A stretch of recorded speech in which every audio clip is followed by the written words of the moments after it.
C N ചന്ദ്രൻ, ഒരുപക്ഷെ മഹാത്മാഗാന്ധി തൊഴിലുറപ്പ് പദ്ധതിയുമായി ബന്ധപ്പെട്ട ആ പേരുമാറ്റം മാത്രമല്ല, അതിൻ്റെ ഘടനയെ മാറ്റിമറിക്കുന്നത് മാത്രമല്ല, ഏറ്റവും ഗുരുതരമായ വിഷയം തൊഴിൽ എന്ന് പറയുന്ന ഒരു അവകാശം അതായിരുന്നു ആ പദ്ധതിയിൽ ഏറ്റവും മേന്മയായി എടുത്തു പറയേണ്ടി വരിക. ആ തൊഴിലുറപ്പ് പദ്ധതി ഇല്ലാതാക്കുമ്പോൾ തൊഴിലെന്ന് പറയുന്ന അവകാശം നമുക്കറിയാം, പല ഘട്ടങ്ങളിൽ പൗരത്വ ഭേദഗതി നിയമത്തിലൂടെ പൗരത്വത്തിൽ കടന്നു കയറിയ മോദി സർക്കാർ, അതോടൊപ്പം തന്നെ ജനസാമാന്യത്തെ ബാധിക്കുന്ന എല്ലാ തരത്തിലും രാജ്യത്തെ വിഭജന രാഷ്ട്രീയത്തിൻ്റെ ഭാഗമായി കൊണ്ടുവരികയും രാജ്യത്തെ മതത്തിൻ്റെ അടിസ്ഥാനത്തിൽ വിഭജിക്കുകയും ചെയ്ത അതേ കേന്ദ്ര സർക്കാർ, സംഘപരിവാർ സർക്കാർ ഇപ്പോൾ അതിജീവനത്തിന് വേണ്ടി തൊഴിൽ എടുക്കുന്ന ലക്ഷോപലക്ഷം വനിതകളെ വഴിയാധാരമാക്കുന്ന തരത്തിലേക്ക് പോവുകയാണ്. അതിലേറ്റവും ഗുരുതരമായ വിഷയം അതാണ്, തൊഴിൽ എന്ന അവകാശം അതില്ലാതാക്കപ്പെടുകയാണ്. എങ്ങനെ വിലയിരുത്തുന്നു ഈ ഭേദഗതി ബില്ലിനെ കുറിച്ച്, ഉയർന്നു വരേണ്ട പ്രതിഷേധങ്ങളെക്കുറിച്ച്? തീർച്ചയായും ഇവിടെ പറഞ്ഞതുപോലെ ഇപ്പോൾ കേന്ദ്ര സർക്കാർ കൊണ്ടുവന്നിട്ടുള്ള പുതിയ ബില്ല് ഇന്ത്യയിലെ ലക്ഷക്കണക്കിന് ഗ്രാമങ്ങളിലെ പാവപ്പെട്ടവരുടെ ജീവിതം പൂർണ്ണമായും തകർക്കുന്ന നിലയിലേക്കാണ് വരാൻ വേണ്ടി പോകുന്നത്. മഹാത്മാഗാന്ധിജി ഗ്രാമീണ തൊഴിലുറപ്പ് പദ്ധതി ഇന്ത്യയിലെ ഗ്രാമീണ മേഖലയിൽ വലിയ തോതിൽ ജനവിഭാഗങ്ങളെ സംരക്ഷിച്ച് നിർത്തിയിട്ടുള്ള, അവർക്ക് ആശ്വാസമേകിയിട്ടുള്ള ഒരു പദ്ധതിയായിരുന്നു. പേര് പറയുന്നത് പോലെ തന്നെ ഉറപ്പാണ്. മാത്രമല്ല, അത് നിയമപ്രകാരമാണ്, ആക്റ്റാണ്. ഗ്രാമീണ തൊഴിലാളി ആക്ട് നിയമപ്രകാരം തന്നെ കൊണ്ടുവന്നിട്ടുള്ളതാണ്. അതുകൊണ്ടൊരു ഉറപ്പായിരുന്നു തൊഴിൽ, ഇത്ര ദിവസം തൊഴിൽ എന്നുള്ളത് ഉറപ്പായി ലഭിക്കുമായിരുന്നു. ഇനി തൊഴിൽ ലഭിച്ചില്ല എങ്കിൽ ആ ദിവസങ്ങൾക്ക്, എത്ര ദിവസം തൊഴിൽ ലഭിച്ചില്ല അതിനുള്ള തൊഴിലില്ലായ്മ വേതനമടക്കം ലഭിക്കുന്ന നിർദ്ദേശമാണ് അതിൻ്റെ അകത്ത് ഉണ്ടായിരുന്നത്. അതാണ് ഇപ്പോൾ അട്ടിമറിക്കാൻ വേണ്ടി പോകുന്നത്. മഹാത്മാഗാന്ധിജി തൊഴിലുറപ്പ് പദ്ധതി ഇന്ത്യയിൽ നടപ്പിലാക്കുന്നതിന് ഒരു ചരിത്രമുണ്ട്. ഞാൻ അതിൻ്റെ വിശദാംശങ്ങളിലേക്ക് കടക്കുകയല്ല. യഥാർത്ഥത്തിൽ ആ പദ്ധതി ഇന്ത്യയിലെ ഇടതുപക്ഷത്തിൻ്റെ ഒരു പദ്ധതിയായിരുന്നു. 2004 ഒന്നാം UPA ഗവൺമെന്റ് സ്വന്തമായി ഭൂരിപക്ഷം ഇല്ലാതെ ഒരു സാഹചര്യം വന്നപ്പോൾ ഇടതുപക്ഷം BJP അകറ്റി നിർത്തുക എന്ന രാഷ്ട്രീയ ലക്ഷ്യത്തോടുകൂടി UPA ഗവൺമെന്റിന് പിന്തുണ കൊടുക്കാൻ തയ്യാറായി. ഒരു രാജ്യസ്നേഹപരമായ ഒരു തീരുമാനമായിരുന്നു. അങ്ങനെ പിന്തുണ കൊടുക്കാൻ തീരുമാനിച്ചപ്പോൾ ഒരു പൊതു മിനിമം പരിപാടിയുടെ അടിസ്ഥാനത്തിൽ ആവണം ഗവൺമെന്റിന്റെ പ്രവർത്തനം എന്ന് നിർദ്ദേശം വെച്ചു. ആ നിർദ്ദേശങ്ങളിൽ ഇടതുപക്ഷം മുന്നോട്ടേക്ക് വെച്ച ഏറ്റവും പ്രധാനപ്പെട്ട ഒരു കാര്യമായിരുന്നു തൊഴിലുറപ്പ് പദ്ധതി നടപ്പിലാക്കണം എന്നുള്ളത്. ആ നിർദ്ദേശം വെക്കുന്നതിനൊരു പശ്ചാത്തലമുണ്ട്.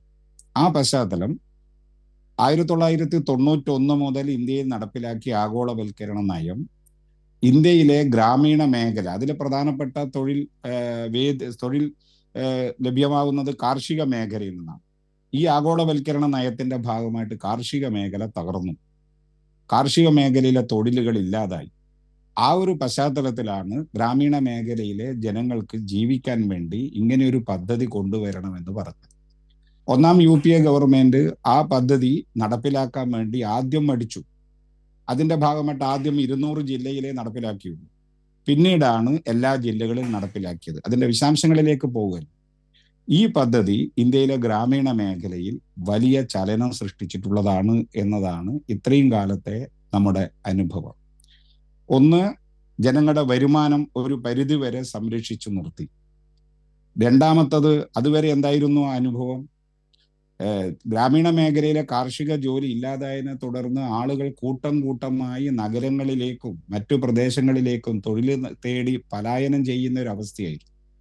അത് ഇല്ലാതായി. അത് ഒരു പരിധി വരെ ഇല്ലാതായി. ഗ്രാമീണ മേഖലയിൽ തൊഴിൽ ലഭിക്കുന്നു എന്നുള്ളത് ഇതിൻ്റെ ഒരു ഗുണമായിരുന്നു.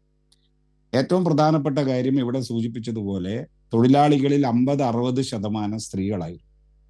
അതുകൊണ്ട് തന്നെ സ്ത്രീ ശാക്തീകരണത്തിന്, അവർക്ക് സ്വന്തമായ ഒരു വരുമാനത്തിന്, അത് കുടുംബത്തിന് താങ്ങും തണലായി നിൽക്കാൻ ഈ തൊഴിലുറപ്പ് പദ്ധതിയിലൂടെ സാധിച്ചിട്ടുണ്ട്.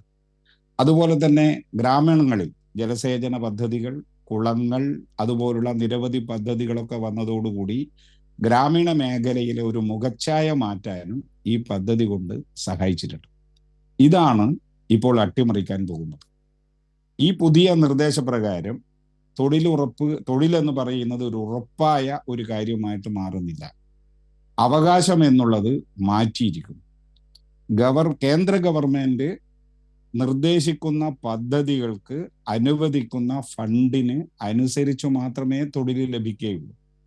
ആ തൊഴിൽ ലഭിക്കുമ്പോൾ അതിനെ ചോദ്യം ചെയ്യാനോ ഏതെങ്കിലും നിലയിൽ അതിനെതിരായി നിയമപരമായ കാര്യങ്ങൾ ചെയ്യാനോ ഒന്നുമുള്ള അവകാശം ഇനി ഈ തൊഴിലാളികളെ സംബന്ധിച്ചിടത്തോളം ലഭ്യമല്ല. കേന്ദ്ര ഗവൺമെന്റ് നിർദ്ദേശിക്കുന്ന സ്ഥലങ്ങൾ, നിർദ്ദേശിക്കുന്ന പദ്ധതികൾ, അനുവദിക്കുന്ന ഫണ്ട്, ഇതനുസരിച്ച് തൊഴില് അത്രമാത്രമേ ലഭ്യമാവൂ എന്നതാണ് ഇതിൻ്റെ ഏറ്റവും പ്രധാനപ്പെട്ട ഒരു പ്രത്യാഘാതമായിട്ട് വരാൻ വേണ്ടി പോകുന്നത്. ഇത് ഗ്രാമീണ മേഖലയിലെ ഇപ്പോൾ ലഭ്യമായ വരുമാനത്തിൽ വലിയ ഇടിവുണ്ടാക്കും. പട്ടിണി ശക്തിപ്പെടും. ഇന്ത്യയിൽ ദാരിദ്ര്യം വർദ്ധിക്കുന്നു എന്നാണല്ലോ ആഗോളതലത്തിൽ തന്നെ പുറത്തു വരുന്ന കണക്ക്. അത് കൂടുതൽ ശക്തിപ്പെടുത്താൻ ഈ ഒരു തീരുമാനത്തിലെ വഴി സംഭവിക്കുക, ശക്തിപ്പെടുമെന്ന കാര്യത്തിൽ സംശയമില്ല. കാരണം ഗ്രാമീണ മേഖലയിലെ വരുമാനമാണ് നഷ്ടപ്പെടാൻ വേണ്ടി പോകുന്നത്. മറ്റൊരു നിർദ്ദേശം പേരുമാറ്റം സംബന്ധിച്ച. മഹാത്മാഗാന്ധിജിയെ അവർക്ക് ആ പേര് തന്നെ സംഘപരിവാറിന് അങ്ങേയറ്റം വിരോധമുള്ളതാണ് എന്ന് ഒട്ടേറെ അനുഭവങ്ങളിലൂടെ നമുക്ക് മനസ്സിലായിട്ടുണ്ടല്ലോ. പല മേഖലയിൽ നിന്നും മഹാത്മാഗാന്ധിജിയെ ഒഴിവാക്കിക്കൊണ്ടിരിക്കുക. അതിൻ്റെ ഏറ്റവും ഒടുവിലത്തെ ഒരു ഉദാഹരണമാണ് മഹാത്മാഗാന്ധിജി എന്ന പേര് തന്നെ മാറ്റാനുള്ള ഇവരുടെ തീരുമാനം. പകരം എന്താ കൊണ്ടിരുന്നത്? VBG Ram G. ഒരു റാമിനെ തിരികെ കയറ്റിയിരിക്കുക.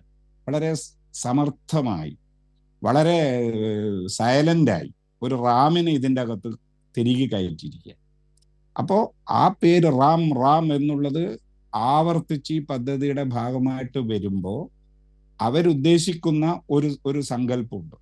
അതിലേക്ക് ജനങ്ങൾ എത്തിക്കുക. ഗാന്ധിജിയുടെ പേര് മറക്കുകയും റാം എന്നുള്ളത് കുറെ കൂടി ജനങ്ങൾ ചർച്ച ചെയ്യുന്ന നിലയിലേക്ക് ജനങ്ങളുടെ മനസ്സിലേക്ക് എത്തിക്കാനുള്ള സമർത്ഥമായൊരു നീക്കവും ഇതിന്റെ ഭാഗമായിട്ടുണ്ട്. മറ്റൊരു പ്രധാനപ്പെട്ട അപകടം പതിയിരിക്കുന്നത് ഇവിടെ സൂചിപ്പിച്ചതുപോലെ 60-40% മാറ്റി. ഇതുവരെ കേന്ദ്ര ഗവൺമെന്റ് ആയിരുന്നു പദ്ധതിയുടെ മുഴുവൻ ചെലവ് നിർവഹിച്ചിരുന്നത്. മെറ്റീരിയൽ, ഇതുമായി ബന്ധപ്പെട്ട നിർമ്മാണ പ്രവൃത്തികൾക്കുള്ള മെറ്റീരിയൽ, ആ മെറ്റീരിയലിന് വേണ്ട പണം, അതിൻ്റെ ഒരു 25% സംസ്ഥാന സർക്കാർ ചെയ്യണമായിരുന്നു.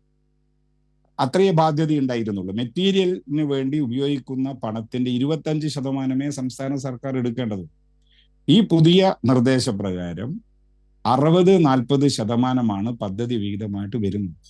ഇപ്പൊ കേരളത്തിലാണെങ്കിൽ പൊതുവെ സാമ്പത്തിക ഞെരുക്കം, കേന്ദ്ര ഗവൺമെന്റ് കേരളത്തിന് ആവശ്യമായിട്ടുള്ള ഒരു സഹായവും നൽകുന്നില്ല, നികുതി വിഹിതം നൽകുന്നില്ല അടക്കമുള്ള നടപടികൾ ഈ കേരളത്തിൽ എത്രമാത്രം പ്രയാസമുണ്ടാക്കുന്നുണ്ട് എന്നുള്ളത് നമ്മൾ ചർച്ച ചെയ്യുന്നു. അതിനിടയിൽ ഈ ബാധ്യത കൂടി ഏറ്റെടുക്കുക, അടിച്ചേൽപ്പിക്കുക. ഇപ്പോഴത്തെ കണക്ക് പ്രകാരം ഈ കഴിഞ്ഞ വർഷത്തെ ചെലവഴിച്ച 4000 ചില്ലാനം കോടി രൂപയുടെ 40% എന്ന് പറയുമ്പോൾ ഏതാണ്ട് 1600 കോടിയിലേറെ രൂപ നമുക്ക് ഈ കേരളത്തിന് അധിക ബാധ്യതയായിട്ട് വരികയാണ്. അതുമാത്രമല്ല, കേരളത്തിന് മാത്രമല്ല, എല്ലാ സംസ്ഥാനങ്ങൾക്കും. അതോടൊപ്പം തന്നെ ഇതിന് തൊഴിൽ കൊടുക്കാത്ത ദിവസങ്ങളിലേക്കുള്ള തൊഴിലില്ലായ്മ വേതനം അടക്കം കൊടുക്കാനുള്ള ബാധ്യതയും സംസ്ഥാനങ്ങളുടെ ചുമലിലാണ് വരാൻ വേണ്ടി പോകുന്നത്.